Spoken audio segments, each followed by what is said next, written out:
This is a Lancashire dialect poem which I learned from my grandmother many years ago when I was about 12 or maybe younger. I don't know, can't remember.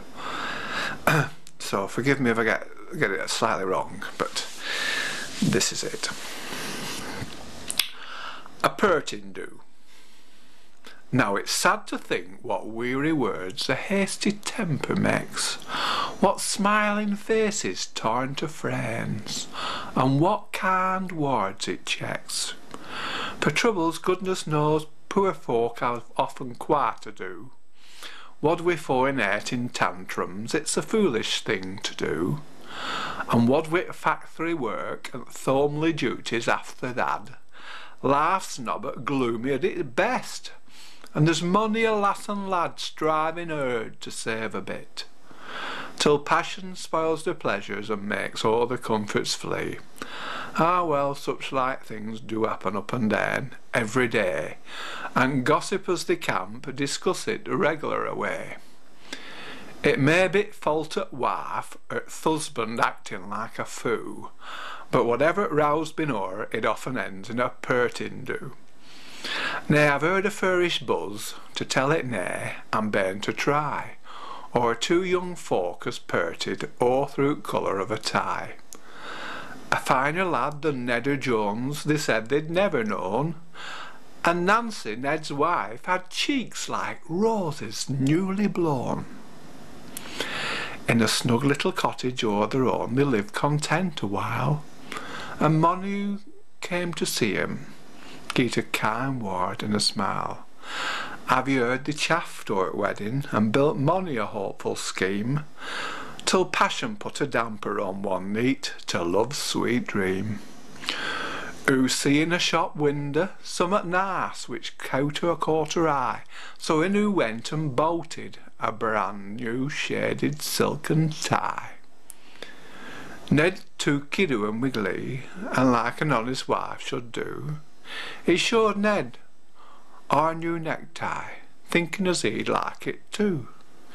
Ned looked and said, "Thou'rt coming at," and nuities in its sheen remarked, "It is a dazzler, but it favours a star in green." "It's blue," who said in speech unkind, "unless thou'rt what's called colour blind." "Well, I'm not blind," Ned snapped, "to tell thee plainly as it's green." Well, her words were like a spark put in a padded magazine. As she vowed it were blue, and he swore it were green. "It's blue, it's green, nodded it is, from that they geet to wass." Ned jumped up in a hig at last, and at wife began to coss. Well, who geet up and put her shawl on, and be't saying any more, but we had Luke enough to sting, bailed off and bang went doer.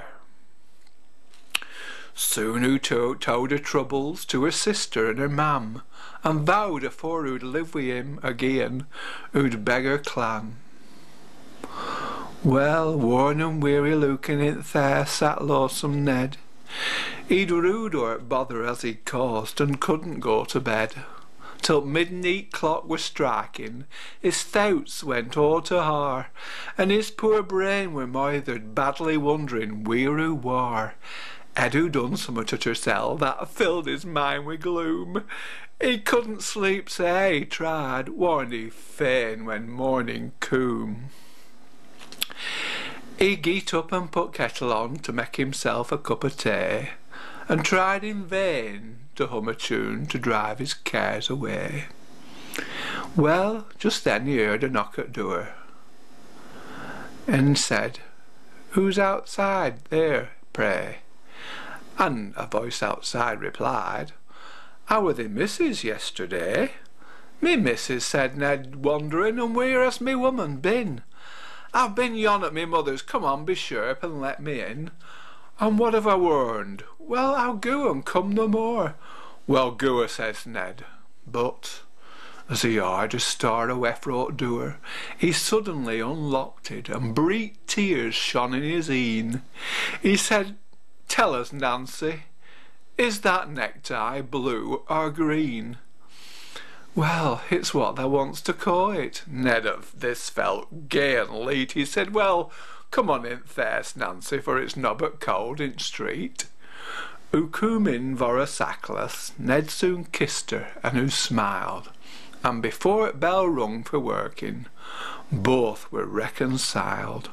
No more fawing hairt and Partin Do's, colours as there's ever been, for happy and contentedly they've mated ever sin.